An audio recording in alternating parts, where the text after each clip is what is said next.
आज डेट है 18 मई और आज डे है मंडे। और इस वीडियो में हम समझेंगे कि आज का व्यू हमारा गोल्ड में क्या रहने वाला है। और इसे समझने से पहले आपको ओवरऑल जो बायस है या फिर हायर टाइम फ्रेम का जो बायस है उसे समझना होगा। क्या वो इस लिक्विडिटी नीचे यहाँ पर इस लिक्विडिटी पर है या फिर ऊपर यहाँ पर है इस लिक्विडिटी पर। तो उसे अगर आप उसे समझोगे तभी आप जो लोअर टाइम फ्रेम है जैसे कि डेली है उसमें आप ये समझ पाओगे कि प्राइस अभी कौन सा फेज में है, प्राइस का अभी कौन सा फेज चल रहा है। क्या वो अभी डिस्प्लेसमेंट में है और उसके बाद पुल बैक आएगा, फिर से डिस्प्लेसमेंट आएगा। अगर बायस यहाँ पर है तो ये डिस्प्लेसमेंट हुआ और ये पुल बैक आएगा, उसके बाद फिर डिस्प्लेसमेंट आएगा। अगर बायस ऑफसाइड के लिए हुआ तो ये डिस्प्लेसमेंट था और ये सिर्फ एक पुल बैक था जो कि यहाँ पर लिक्विडिटी ग्रैब किया और फिर से एक डिस्प्लेसमेंट आएगा। तो इसे इसे आप समझोगे तभी आपको डेली में चीज़ें क्लियर होगा। और उसे समझने के लिए आज का दिन को हमें देखना होगा कि आज का दिन क्या करता है। जिस हिसाब से लग रहा है प्राइस ने इस ऑर्डर ब्लॉक को रिस्पेक्ट नहीं दिया है। प्राइस का अगर बायस ऑफसाइड होता तो प्राइस इस ऑर्डर ब्लॉक को रिस्पेक्ट देता, लेकिन प्राइस ने इस ऑर्डर ब्लॉक को तोड़ा। लेकिन कई केस में ये भी होता है कि प्राइस लिक्विडिटी लेकर जाता है, लेकिन हम अभी ये नहीं कह सकता है। आज हमें क्या करना है, शॉर्ट में पहले आज का व्यू समझाऊंगा फिर मैं डिटेल में जाऊंगा। तो इन शॉर्ट आज यही है कि आज का जो कैंडल है उसे आज हम कोई ट्रेड नहीं करेंगे। और आज का जो कैंडल है उसकी क्लोजिंग देखेंगे कि वो क्लोजिंग कहाँ पर देती है। यहाँ पर प्राइस ने क्या किया है कि पिछले 3 वीक की लो की लिक्विडिटी भी ली है, और मतलब 3 वीक की लो की लिक्विडिटी भी ली है और डेली की भी लिक्विडिटी ग्रैब टाइप हुई है। लेकिन अभी हम ग्रैब नहीं बोल सकते क्योंकि कैंडल की क्लोजिंग नहीं हुई है। और अगर आज कैंडल की क्लोजिंग होती है फिर हम समझिए कि कैंडल की क्लोजिंग क्या इस लिक्विडिटी ग्रैब कर अपसाइड के लिए, मतलब लिक्विडिटी ग्रैब होती है या कैंडल की क्लोजिंग नीचे होती है, उससे हमें पता चलेगा कि बायस कहाँ पर है। फिर भी अगर कैंडल की क्लोजिंग ऊपर होती है आज हमें देखना है, और कैंडल की क्लोजिंग अगर ऊपर होती है तो हम यहाँ पर बुलिश स्ट्रक्चर देखकर यहाँ पर स्ट्रक्चर देखेंगे। लोअर टाइम फ्रेम में 1 आवर या 4 आवर में स्ट्रक्चर देखना है। और अगर आप ITL ITH मार्क करते हो तो वो आपको देखना है, ITL देखना है। और अपसाइड में अगर हम देखें यहाँ से कहाँ तक, अगर पुल बैक भी होगा तो कहाँ तक होगा वो भी देखें। तो यहाँ पर पूरा लो रेजिस्टेंस लिक्विडिटी है, कुछ नहीं है। यहाँ से जब गिरा था यहाँ तक कोई भी एक कैंडल बुलिश कैंडल नहीं है, पूरा यहाँ पर लो रेजिस्टेंस लिक्विडिटी है।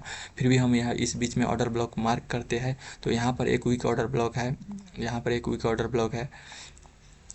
और यहाँ पर अगर हम लोअर टाइम फ्रेम में जाए जैसे कि 4 आवर में जाए, 4 आवर में जाते हैं तो यहाँ पर एक मिटिगेशन है। तो हमें आज ये देखना होगा कि कैंडल की क्लोजिंग कहाँ पर होती है। आज का दिन हमें ट्रेड नहीं करनी है, आज हमें कैंडल की क्लोजिंग देखनी है और यहाँ पर स्ट्रक्चर देखनी है। अगर क्लोजिंग ऊपर होती है और यहाँ पर एक बुलिश टाइप स्ट्रक्चर बनती है या फिर ITL बनता है, फिर हम अपसाइड में लिए इस मिटिगेशन से कम जा सकते हैं। उसके बाद यहाँ पर एक ऑर्डर ब्लॉक को रिस्पेक्ट इसलिए या फिर इस मिटिगेशन को रिस्पेक्ट उस केस में मिलेगा अगर प्राइस का जो बायस है या फिर ओवरऑल जो डायरेक्शन है हायर टाइम फ्रेम की जो लिक्विडिटी है वो अगर नीचे हुआ तो इसको भी वो रिस्पेक्ट देती है। लेकिन अगर बायस ऑफ साइड में है, ओवरऑल यहाँ पर है, तो इसको रिस्पेक्ट नहीं देगा और इसको लिक्विडिटी में अप साइड के लिए स्पीड में जाएगा। तो हमें समझना है। तो आज का कैंडल की क्लोजिंग हमें देखना है, फिर कल के लिए तो मैं कल का वीडियो बना दूंगा। और हम डिटेल में जाते हैं कि डिटेल में क्या हुआ है यहाँ पर उसे समझने की कोशिश करते हैं। तो डिटेल में यही है कि प्राइस जब ऑल टाइम हाई लगाया था तो यहाँ से नीचे आया था, तो ये प्राइस के लिए डिस्प्लेसमेंट था और ये एक पुल बैक था। और हम डेली में देखें कि पुल बैक आया कहाँ तक है, डेली में हम जाते हैं। तो अगर हम डेली में देखें यहाँ से डिस्प्लेसमेंट आया था और ये पुल बैक था डेली का लास्ट ऑर्डर ब्लॉक, और इसके अंदर भी 4 आवर का या फिर लोअर टाइम फ्रेम का जो भी लास्ट ऑर्डर ब्लॉक था वहाँ तक पुल बैक आया था।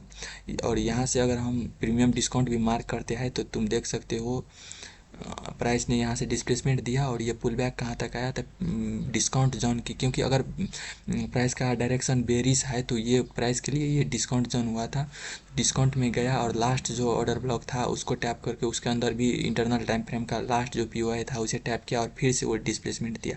और अभी भी अगर इसका बायस डाउन नहीं हुआ है, मीन्स वीकली में अगर हम देखें तो वीकली में प्राइस ने क्या किया था, एक ऑर्डर ब्लॉक लेकर ऊपर गया था। तो वीकली में भी अगर यहाँ से गिरा था यहाँ तक डिस्प्लेसमेंट दिया था तो इसे हम यहाँ पर अगर हम प्रीमियम डिस्काउंट मार्क करते हैं तो प्राइस ने फिर से क्या किया कि डिस्काउंट में गया है। और मेरा मानना ये था कि ये जब फिर से ये जाएगा यहाँ पुल बैक, अगर बायस, मेरा मानना ये है था कि बायस अभी भी नीचे है और अगर ये यहाँ से पुल बैक लेने जा रहा है तो कम से कम पुल बैक भी आएगा तो इस जोन तक आएगा जो कि एक वीकली का ऑर्डर ब्लॉक है यहाँ पर।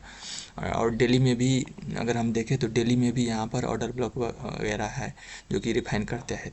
तो यहाँ तक पुल बैक आना चाहिए। तो उस हिसाब से मेरा मानना ये था कि ये यहाँ से जा रहा है, ये तो ये यहाँ तक जाएगा, और अगर हम यहाँ तक अगर जाएगा उसको, मेरा मानना ये था कि ये यहाँ तक जाएगा, तो उस हिसाब से मैं क्या कर रहा था कि यहाँ से जब एक डिस्प्लेसमेंट आया तो इसको मैं डिस्प्लेसमेंट एज अ मतलब इसको मैं डिस्प्लेसमेंट मान रहा था, और ये था मेरे लिए पुल बैक। और मेरा मान यहाँ पर एक ऑर्डर ब्लॉक भी बन गया था ये पुल बैक देने के बाद। तो मेरा मानना ये था कि ये यहाँ तक जाएगा, फिर इसे गिरना होगा तो गिरेगा। लेकिन प्राइस ने क्या किया कि ये डिस्प्लेसमेंट देने के बाद यहाँ पर ऑर्डर ब्लॉक नया, और इस ऑर्डर ब्लॉक को रिस्पेक्ट नहीं मिला है। और अभी जो कैंडल है, आज का जो डे है, उसने क्या किया कि इसकी लो की लिक्विडिटी ग्रैब की है। अगर अभी भी बायस ऑफसाइड के लिए यहाँ तक हुआ तो हम फंस जाएगा। हमें ये देखना है कि बायस समझना यही होगा कि बायस अभी भी यहाँ पर प्राइस जाना चाहता है या फिर प्राइस यहाँ पर जाना चाहता है, क्योंकि प्राइस डिस्काउंट में आकर फिर यहाँ पर नीचे आ रहा है। तो हमें यही समझना है कि प्राइस यहाँ पर जाना चाहता है कि यहाँ पर जाना चाहता है। अगर यहाँ पर जाना चाहता है तो यहाँ पर पूरा लो रेजिस्टेंस लिक्विडिटी है, वो इस लिक्विडिटी को हंट करेगा, फिर इस लिक्विडिटी को हंट करेगा और अप साइड के लिए जाएगा। और ये यहाँ पर सिर्फ प्रीवियस 3 वीक की लो की लिक्विडिटी भी ग्रैब की और अप साइड के लिए ये जाएगा। तो हमें आज इसकी क्लोजिंग देखनी है, और यहाँ पर मार्केट की जो जाने का तरीका होता है या फिर स्ट्रक्चर होती है वो कैसा होता है, प्राइस में कैसे मूवमेंटम आती है, उसे भी देखना होगा। और अगर नहीं प्राइस के लिए, अगर प्राइस को यहीं पर जाना है तो ये प्राइस के लिए यहीं से अगर प्राइस को यहाँ पर जाना था, यही डिस्काउंट जोन में टैप कर चुका है और प्राइस अब यहाँ पर जाने के लिए रेडी है, यहाँ जा रहा है, अभी डिस्प्लेसमेंट के फेज़ में है। तो ये प्राइस के लिए एक डिस्प्लेसमेंट था, ये पुल बैक था, और फिर से डिस्प्लेसमेंट अभी आ रहा है। और हो सकता है कि आज का कैंडल इसके नीचे क्लोजिंग दे, मतलब अभी ये डिस्प्लेसमेंट फेज़ था, उसके बाद ये पुल बैक आएगा, फिर डिस्प्लेसमेंट इसको डाउन करेगा। तो ये तो कंफर्म है कि यहाँ से एक पुल बैक आएगा, चाहे इसे यहाँ जाना हो, अगर ऊपर जाना हुआ तो भी ये ऑफ साइड के लिए जाएगा। तो हमें आज की स्ट्रक्चर, आज की क्लोजिंग अगर ऊपर होती है तो कल हम बाई साइड के लिए जा सकते हैं यहाँ पर स्ट्रक्चर देखकर। तो वही है, समझाने के लिए भी डिफ़िकल्ट हो रही है।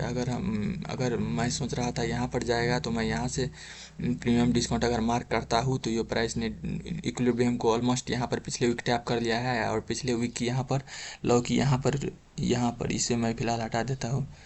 यहाँ पर लो की, ये पिछले वीक की यहाँ पर लो की लिक्विडिटी क्रैप हुई थी, यहाँ पर एक क्लियर ऑर्डर ब्लॉक भी बना था। तो मेरे को लगा था कि नहीं प्राइस यहाँ तक जाएगा, लेकिन प्राइस ने इसको रिस्पेक्ट नहीं दी और इसकी लो की लिक्विडिटी ली है। और अभी देखते हैं कि आज की क्लोजिंग क्या होती है। अगर क्लोजिंग अगर आज की नीचे होती है तो ये तो कहीं ना कहीं कन्फर्म हो जाएगा कि प्राइस का जो बायस है वो अभी भी नीचे है। तो हम एक पुल बैक को पकड़ने की कोशिश करेंगे, फिर यहाँ से डिस्प्लेसमेंट को पकड़ने की कोशिश करेंगे, जो कि हर वीडियो में मैं अपडेट कर दूंगा। Thank you. और आप अपना सजेशन देना कि वीडियो में क्या, वीडियो का लेंथ बड़ा हो रहा है या फिर क्या चीज़ें वीडियो में इम्प्रूव करना चाहिए। Thank you.